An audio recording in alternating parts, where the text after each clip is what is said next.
Hey everybody, welcome back. Today I am going to show you how to make a floating shelf with a pull-out drawer. Just so you know, I made 2 errors in this video and I showed you how to correct them. So stay tuned to the video, watch it, point out the errors, and it may save you in the long run. Let's get started. All right, so this is one of the tops. The top and the bottom is going to be 25.5 inches long by 21 inches deep. So yes, that's going to be a big floating shelf. So that's the top and the bottom. The sides are going to be 21 inches long, and then I'm going to cut these down.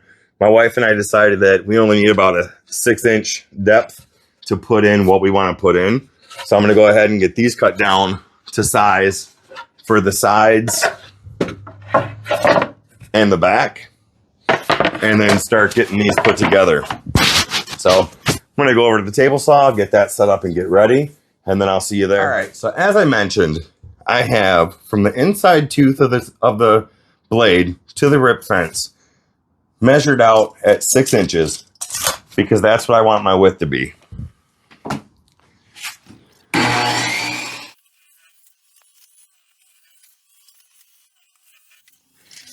Perfectly 6 inches. So I know I'm going to be square on my up and down.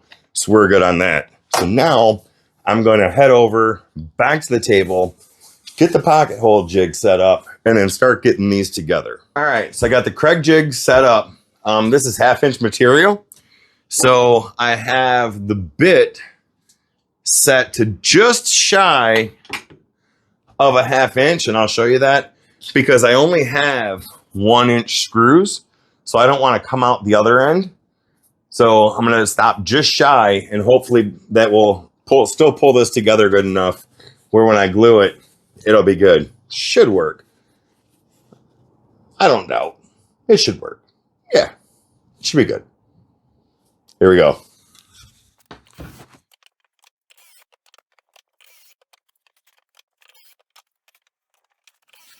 All right, so you can see how I got the holes drilled in. Now I'm going to go ahead and get the rest of these done and then come back to put this together. So here's something that I wanted to show you. Back when I did the Vevor pocket hole jig review, they had the arms that come out to support your piece on both sides. Now I realize you can spend 100, 150, maybe closer to 200, if not more, for the latest and greatest pocket hole jig that has something like that. But once again, for less than $50 or $60, you get a pocket hole jig that comes with arms. All right, so we have our top and our sides laid out, and you can see how it's going to start coming together. So I've got my first couple screws in. I've got everything going flush, and I'm backing this off that little bit. Did well because I'm not blowing through the other side, which is good. And I am using these pan head screws because I like them a lot. I just like how they sit flush in here a little bit better, and they just for me, they seem to work better. So what I'm doing here is I'm using my fingers to make sure I'm flush in the back, and then just going in slow, not trying to kill it in there, making sure it grabs enough to draw it, and I can see that because I can see the glue squeezing out. So I'm going to go ahead and get the rest of these put in.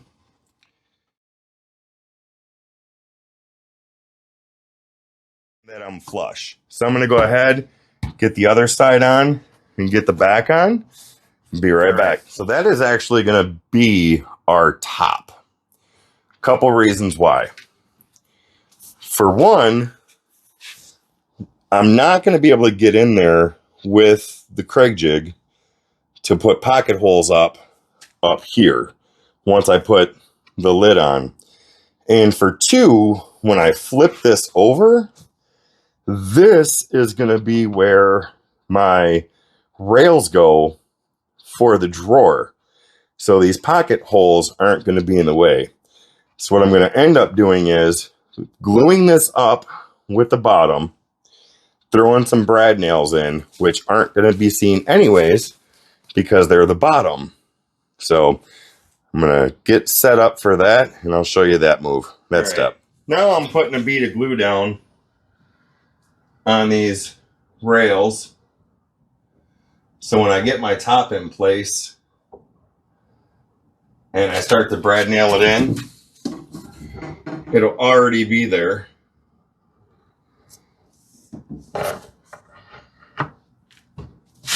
This is a bit bigger of a project than I'm used to doing. But one thing I do want to, and that should be good. I'm going to keep doing that all the way around and get this baby ready. All right, so starting on the drawers. These 2 pieces are cut down for the front and the back of the drawer, which is 23.5 inches wide. Now, the sides are going to be 16.5, I believe. Let me double check this. So I got one marked up. 16.5. Yes. So cutting 2 sides at 16.5 for the sides. All right. So I got my 4 pieces for the drawer cut out, the 2 fronts and the sides. Now I'm going to get the planer out and I'm going to plane these 3/4 inch boards down to a 1/2 inch. 3/4.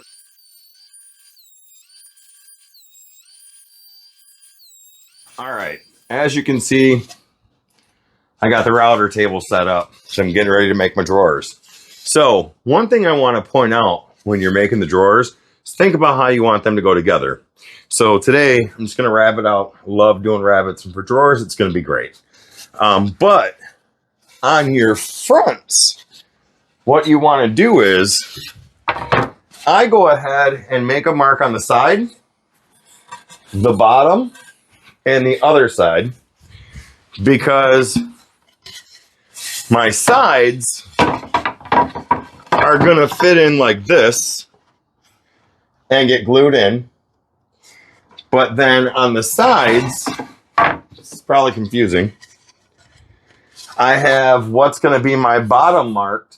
So when we cut for the bottom piece, this will all make a box, and that bottom piece will fit in here. You have your drawer. So you'll see when I get this done.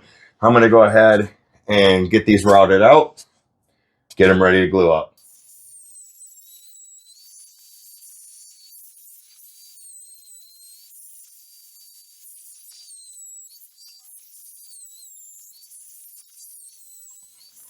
All right, I'm going to go ahead and get these edges cleaned up, get this put together, and get moving.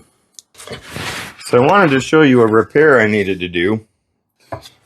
For some reason, this side shifted when I was pushing it through.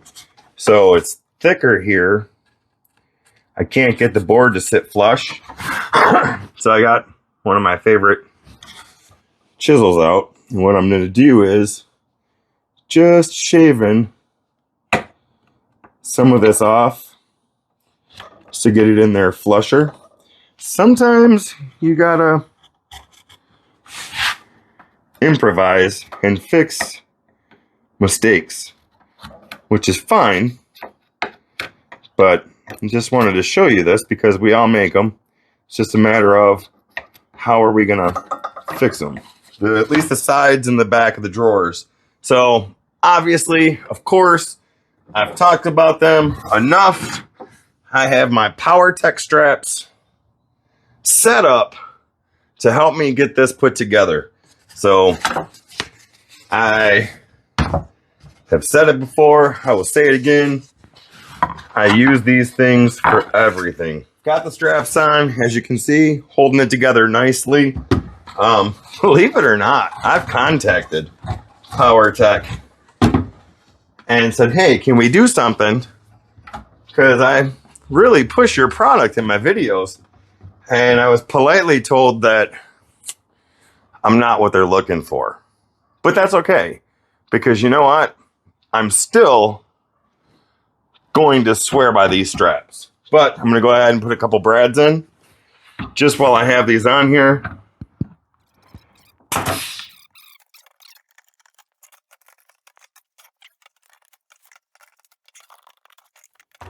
Awesome. So we're going to let this glue up. We'll be back. All right, so I went ahead and cut the bottom out. So I'm going to go ahead and get that glued up.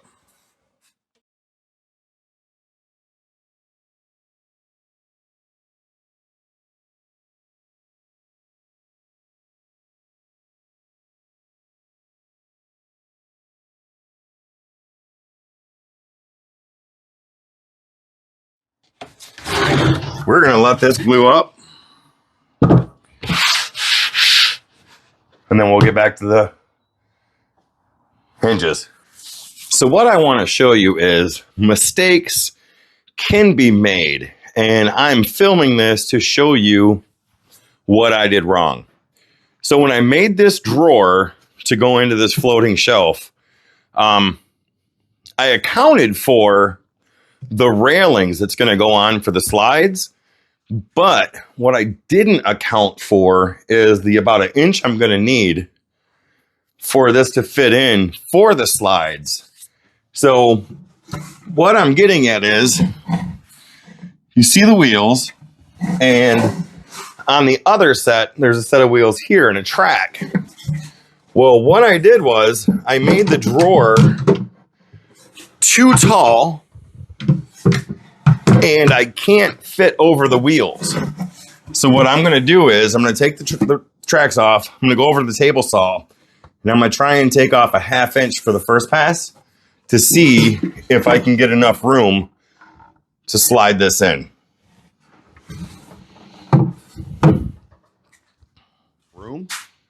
And hopefully that's going to save me from having to rebuild this. So trying to fix my mistake without wasting more wood and spending more money.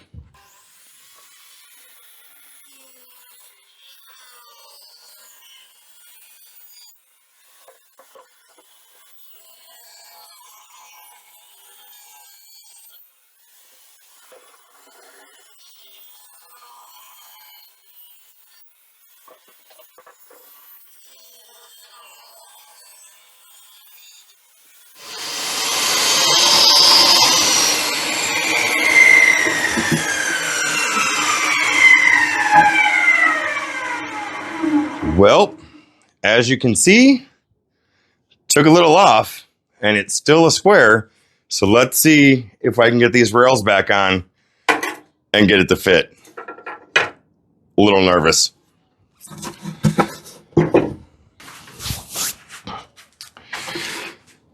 All right, I got the rails back on and I just have the rails in here attached with one screw.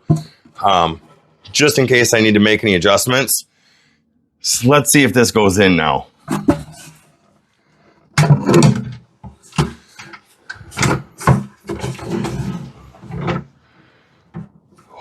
Oh, what? Are you kidding me? Now, the true test, the whole thing for this is coffee filters, because this is going to be a coffee station in one of our coves. So, do the coffee filters still fit with extra room? Bam! Yes! All right, let's move on now to making the front facade for this. I'm so happy. Point that out. So now I got the biscuit joiner out. I'm going to go ahead, get the biscuit joints in, move forward from there.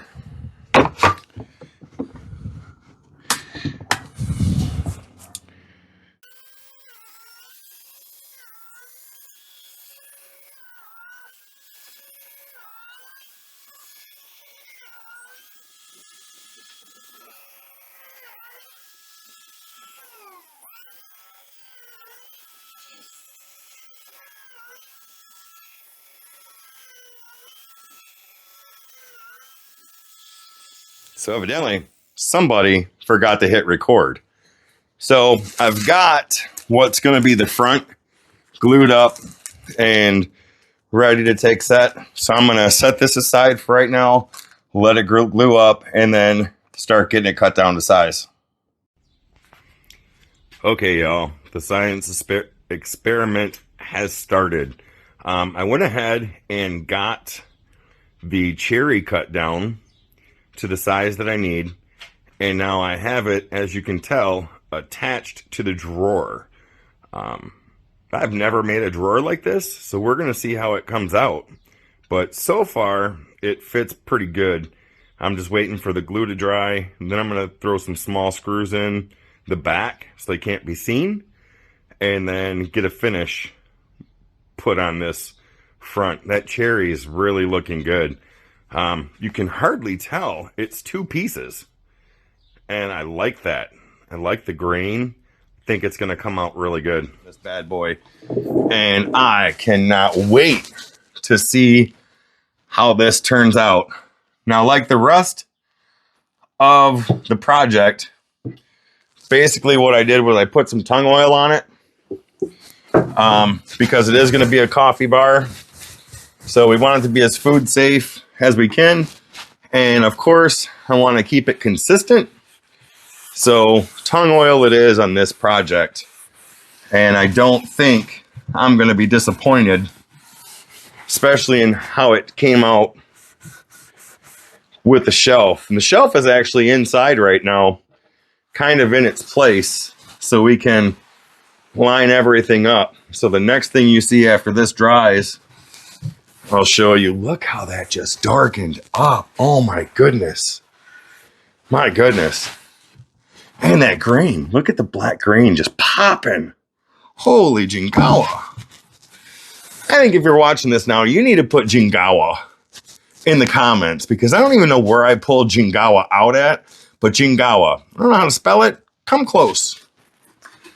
Man, this is going to be beautiful.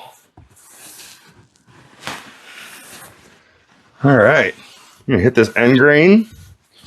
Hit the bottom here. I'm going to hit this end grain over here.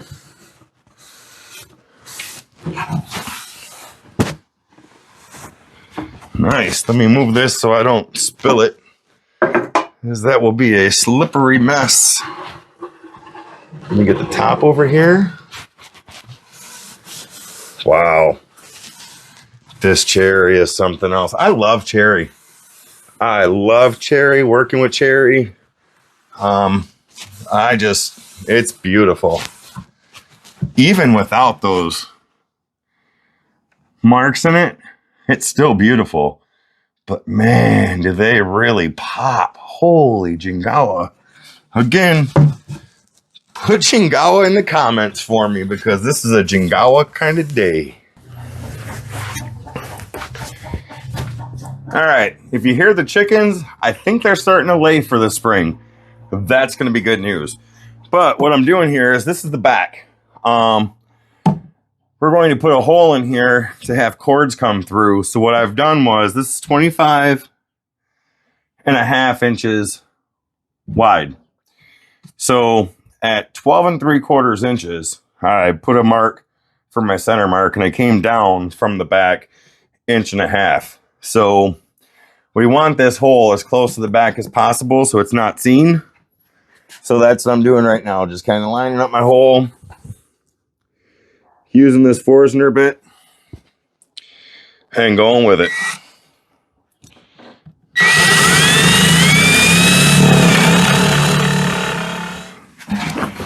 All right. Custom holes have been cut. I can see you. Can you see me?